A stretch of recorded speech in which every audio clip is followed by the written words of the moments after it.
అందరికీ వందనాలు.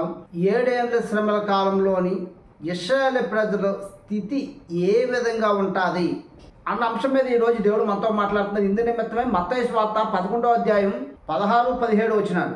ఈ తరము వారిని దేనితో పోల్చుదును?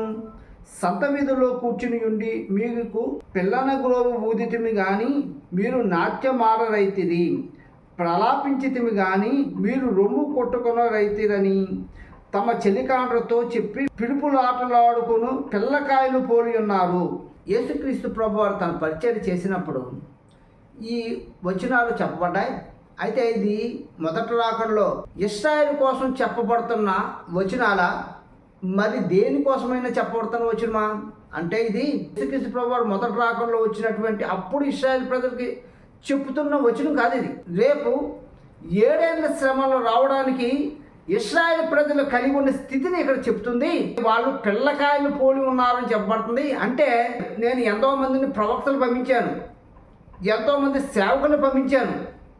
మారు మనసు పొందుకోండి, పడండి, దేవుడి వైపు తిరగండి, నా ఆజ్ఞలు పాటించండి, నేను మీకు విధించినటువంటి నియమాల్లో ఉండండి, మిమ్మల్ని నేను ప్రత్యేకించి జనాంగంగా చేసుకున్నాను, మీరు ఆ విధంగానే ఉండండి అని చెప్పి అనేక మంది ప్రవక్తల్ని, యాజకుల్ని, దైవ సేవకుల్ని కూడా పంపిస్తే వాళ్ళ మాటను ఎవరిని కూడా వాళ్ళు లెక్సేరు.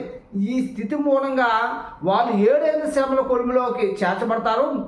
ఇప్పుడైనా సరే రక్షింపబడాలని చెప్పి దేవుడు 2 ప్రవక్తలు పంపిస్తాడు. ఎవరంటే మోషే, ఏలియా అని.